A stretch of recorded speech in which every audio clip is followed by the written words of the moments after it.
نہایت ہی قابل عزت احترام دوستوں بزرگوں، قرآن کریم کی جو آیت مبارکہ آپ کے سامنے تلاوت کرنے کی سعادت حاصل ہوئی، اور جو احادیث مبارکہ جو آپ کے سامنے بیان ہوئے، اس کی روشنی میں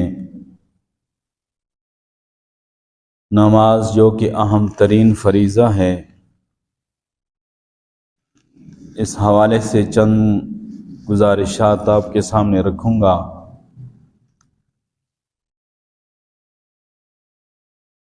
اور سب سے پہلا فریضہ نماز ہے کہ انسان جب مسلمان ہو جاتا ہے، توحید و رسالت کا اقرار کر لیتا ہے، تو اس پہ لازم ہو جاتا ہے، پہلا فریضہ اس پہ لازم آتا ہے نماز والا۔ تو معلوم یہ ہوا کہ یہ پہلا فریضہ ہے، اور نماز اسلام کا ایک بنیادی رکن ہے، اور یہ دین کا ستون ہے۔ پیارے محبوب صلی اللہ علیہ وسلم نے فرمایا کہ الصلاۃ عماد الدین، نماز جو ہے یہ دین کا ستون ہے، من اقامہا فقد اقام الدین، جس نے اس کو قائم کیا اس نے دین کو قائم کیا۔ ومن ترکہا فقد ہدم الدین، جس نے نماز کو چھوڑ دیا گویا کہ اس نے دین کی عمارت کو گرا دیا۔ اور کہیں پیارے محبوب صلی اللہ علیہ وسلم نے فرمایا کہ قرۃ عینی فی الصلاۃ، میری آنکھوں کی ٹھنڈک نماز میں ہے۔ اور کہیں فرمایا کہ الصلاۃ معراج المؤمنین، نماز ایمان والوں کا معراج ہے۔ جس طرح پیارے محبوب صلی اللہ علیہ وسلم معراج پہ تشریف لے گئے، آپ کا مبارک معراج عرشوں تک تھا، مومن کا معراج سجدے میں ہے، کیونکہ سجدے میں انسان اللہ کے سب سے زیادہ قریب ہوتا ہے۔ اور اسلام کے نماز کے جو ارکان ہیں، ان ارکان میں سے سب سے اہم ترین رکن جو ہے وہ سجدہ ہے، جس میں انتہائی عاجزی ہے، تضرع ہے، تزلزل ہے، اللہ کے سامنے اپنی جبینی نیاز کو مومن مسلمان بندہ جھکاتا ہے، اللہ کے سامنے ٹیک دیتا ہے زمین پر۔ اللہ کو اپنے بندے پہ بہت پیار آتا ہے، اور اللہ اپنے بندے کی دعا کو قبول کرتا ہے۔ فرمایا کہ سب سے زیادہ بندہ جو اللہ سے قریب ہوتا ہے وہ سجدے کی حالت میں ہوتا ہے، اس لیے تم سجدے میں اللہ سے دعا مانگا کرو، فرمایا دعا قبول ہوتی ہے۔ قرآن حدیث کی جو دعائیں ہیں، نفلی نماز ہو تو سجدے میں مانگا کرو، نفلی جو نماز ہو، تہجد ہو، اس میں سجدے میں قرآن حدیث سے جو دعائیں منقول ہیں وہ مانگا کرو، قبول ہو۔ اتنا قریب ہوتا ہے بندہ اللہ کے کہ فرمایا کوئی نمازی کے آگے سے نہ گزرے۔ اللہ اور اس کے بندے کے درمیان انتہائی قرب ہوتا ہے، اتصال ہوتا ہے۔ اللہ نہیں چاہتا کہ میرے اور میرے بندے کے درمیان سے کوئی گزر کر میرے اس قرب کے درمیان حائل ہو جائے، اتصال کے درمیان حائل ہو جائے۔ اس پہ بڑی سخت وعیدیں اس لیے بھی۔ پیارے محبوب صلی اللہ علیہ وسلم نے فرمایا کہ میری آنکھوں کی ٹھنڈک نماز میں ہے۔ اللہ اکبر۔ اس لیے معراج پہ پیارے محبوب کو بلا کر اللہ نے یہ تحفہ عطا کیا۔ باقی جتنے فرائض ہیں، احکامات ہیں، وہ زمین پہ اترے، نماز ایک ایسا فریضہ ہے کہ اللہ نے عرشوں پہ بلا کر پیارے محبوب صلی اللہ علیہ وسلم کو یہ تحفہ امت کے لیے عطا کیا۔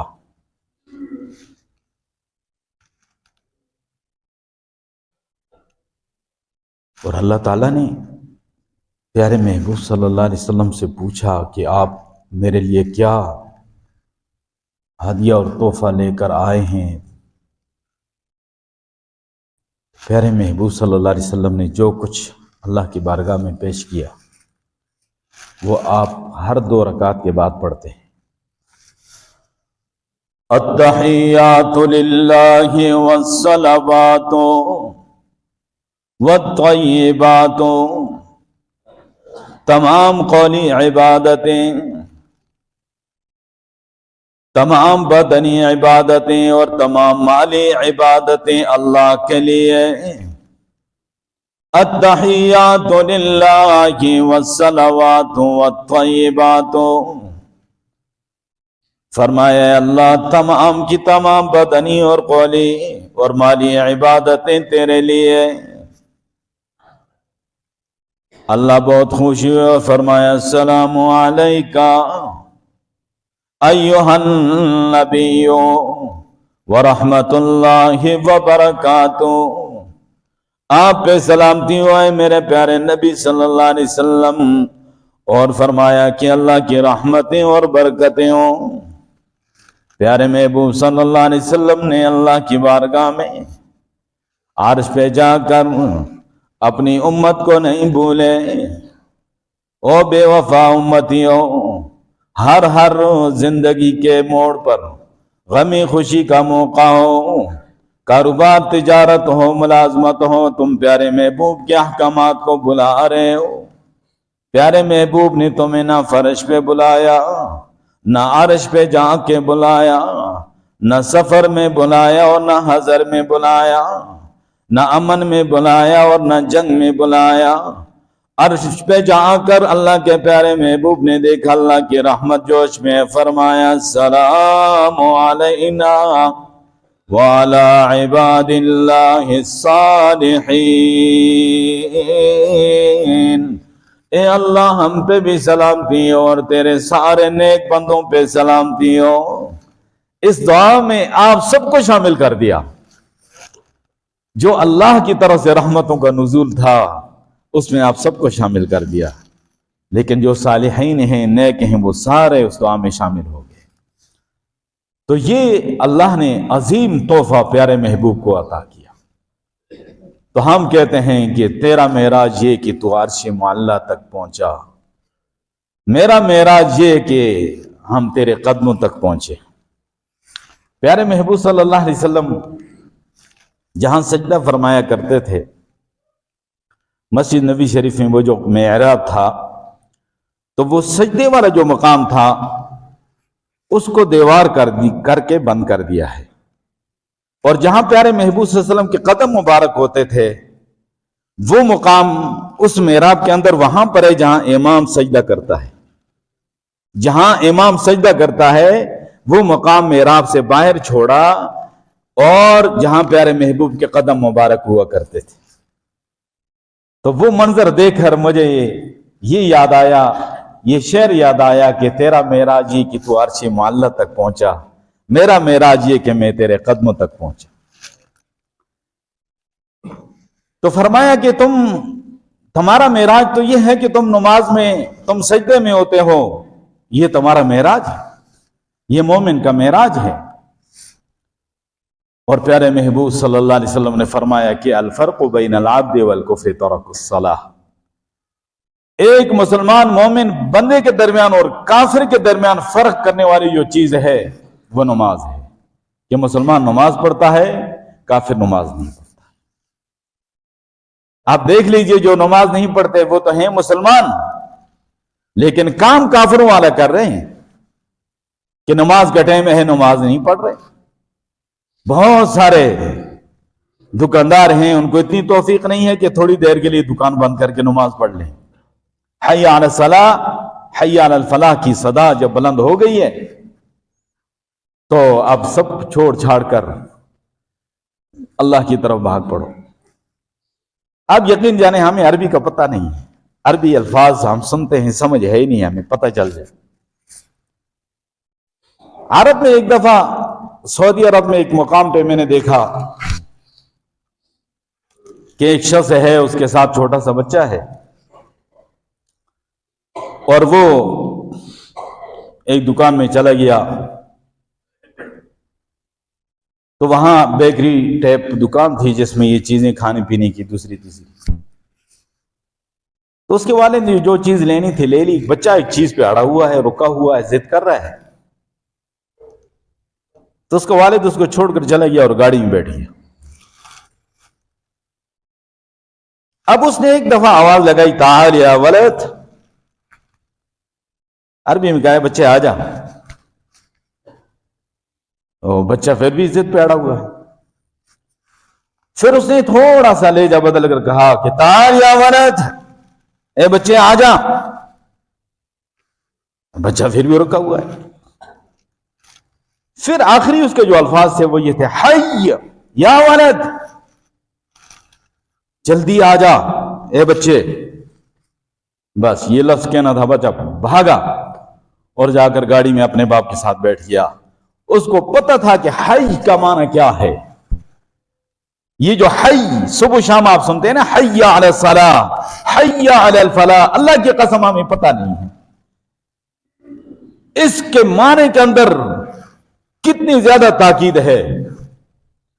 وہ چھوٹا سا بچہ اہل لسان، اس کی زبان عربی تھی، وہ سمجھ گیا، اس کو پتا ہے کہ اب میں نہ گیا تو میرا ابا مجھے چھوڑ کے چلا جائے گا اور مجھے سزا ملے گی. تو ہم صبح شام سنتے ہیں حی علی الصلاۃ، حی علی الفلاح، صبح شام سنتے ہیں، تس سے مس نہیں ہوتے. عاشق رسول ہیں، پکے ٹکے مسلمان ہیں. پیارے محبوب کا نام آئے گا روڈ پہ بیٹھ کے ہم اپنا پیارے محبوب صلی اللہ علیہ وسلم کے نام کو چوم بھی لیں گے، دکان میں بھی نام کو چوم لیں گے. ہماری مسلمانی یہاں تک ہے، بس اس سے آگے نہیں. اتنا ہی تیری مسلمانی کے لیے کافی ہے، تیرے عاشق رسول ہونے کے لیے اتنا ہی کافی ہے کہ تو صرف بیٹھ کے ایسے کر لے گا تو حق ادا ہو جائے گا. نماز کے لیے تو نہیں جا رہا، فرض تو نہیں ادا کر رہا، اور تو سمجھ رہا کہ میں عاشق رسول ہوں اور میں پکا ٹھکا مسلمان ہوں. تو فرمایا کہ مومن اور کافر کے درمیان فرق کرنے والی چیز نماز ہے. اور فرمایا کہ من ترک الصلاۃ متعمدا فقد کفر، جس نے جان کر نماز چھوڑی تو اس نے کفر کیا. جان کر جس نے نماز چھوڑی بغیر عذر کے، اس نے عملی طور پہ کفر کا ارتکاب کیا ہے. آج کتنے لوگ ہیں جو نماز کو جان کر ضائع کر رہے ہیں، اور بہت بڑی اور سخت وعید ہے. اور فرمایا کہ جو نماز کے لیے پابندی کرے گا قیامت کے دن سب سے پہلا جو حساب کتاب ہوگا وہ نماز کا ہوگا، جو حدیث میں نے آپ کے سامنے پڑھی کہ اول ما یحاسب العبد یوم القیامہ الصلاۃ، سب سے پہلا قیامت کے دن جو حساب ہوگا وہ نماز کا ہوگا. سب سے پہلا حساب.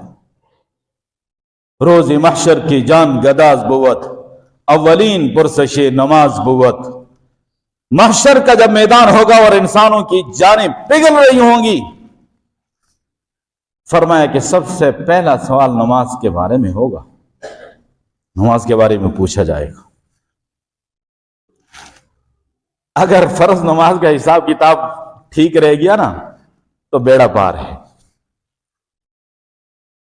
اور فرمایا کہ اگر اس میں کمی ہو گئی تو حکم ہوگا، فرشتوں کو کہا جائے گا میرے اس بندے کے نوافل کو چیک کرو، ذرا اس کے نوافل دیکھو. نوافل اگر اس کے نامہ اعمال میں ہوں گے تو ان فرضوں کی کمی نوافل سے اس کمی کو پورا کیا جائے گا. لیکن ایک فرض کی کمی کتنے نوافل سے پوری ہوگی؟ علامہ جلال الدین سیوطی رحمت اللہ علیہ نے لکھا ہے کہ 70 نوافل سے ایک فرض کی کمی پوری ہوگی. 70 نوافل سے ایک فرض کی کمی پوری ہوگی. اور میرے دوستوں کیا خیال ہے، یہ نماز اگر ہم چھوڑ جائیں گے تو یہ معاف ہو جائے گی؟ نہیں، یہ معاف نہیں ہے، نماز معاف نہیں، سفر میں ہو تب بھی معاف نہیں ہے، حالت جنگ میں ہو تب بھی معاف نہیں ہے، بیمار ہو تب بھی معاف نہیں ہے، جب تک ہوش حواس ہے اس وقت تک نماز معاف نہیں ہے۔ جب ہوش حواس نے کام چھوڑ دیا تو پھر اللہ تبارک و تعالیٰ فرمائیں گے اب یہ فرض اس سے ساقط ہو چکا ہے۔ جب تک ہوش حواس ہے، حالت جنگ میں کتنی مشکل ترین حالت ہوتی ہے، دشمن سے سامنا ہو، فرمایا وہاں بھی معاف نہیں ہے۔ اس کی تفصیلات قرآن میں موجود ہیں۔ امام کس طرح نماز پڑھائے گا؟ وہ صلاۃ خوف ہے، وہ 2 رکعتیں ہوں گی، اور جو لڑنے والے مجاہدین ہیں ایک جماعت امام کے پیچھے 1 رکعت اپنی پڑھے گی۔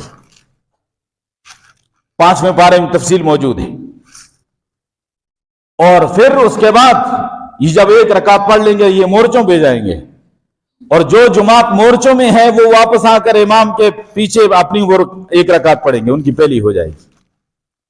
انہوں نے اپنی پہلی رکعت امام کے پیچھے پڑھ لی، یہ واپس مورچے میں جائیں گے، اور جو پہلی جماعت 1 رکعت پڑھ چکی تھی وہ واپس آ کر اپنی دوسری رکعت پڑھیں گے، اور یہ اپنی دوسری رکعت پڑھنے کے بعد دوبارہ جائیں گے، اور پھر وہ جو جماعت ہے جس کی 1 رکعت رہ گئی تھی واپس آ کر اپنی 1 رکعت نماز جو ہے جماعت کے جو امام کے پیچھے پڑھیں گے۔ اس طرح ان کی 2 رکعتیں ہو جائیں گی۔ ان کا اس حالت میں چلنا پھرنا، اسلحہ اٹھانا، دشمن کے سامنے مقابلے پہ کھڑا ہونا، یہ سب چلنا پھرنا اس کو معاف ہے۔ اور یہ صلاۃ خوف 5ویں پارے میں آپ مطالعہ کرنا، سورۃ النساء میں اس کی تفصیلات موجود ہیں۔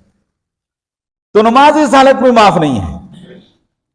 آج ذرا سی جناب تھکاوٹ کا بہانہ بن گیا ہے، سر پہ درد ہے، تھوڑا سا نزلہ ہے، تھوڑا سا بخار ہے، اور گھر میں کئی دفعہ والدین کہتے ہیں بچہ تھکا ہوا رات دیر تک اسٹڈی کرتا رہا، نہ اٹھانا، یا سفر سے آیا ہے تھکا ہوا ہے، چھوڑ دینا، یہ ذرا آرام کر لے۔ کل جہنم کی آگ میں جب بچہ جلے گا تم برداشت کر سکو گے؟ نہیں برداشت کر سکو گے۔ جب نہیں برداشت کر سکو گے تو آج اللہ کے فرض حکم کے لیے اپنے بچوں کو جگاؤ، اور فرض نماز میں کوتاہی نہ ہونے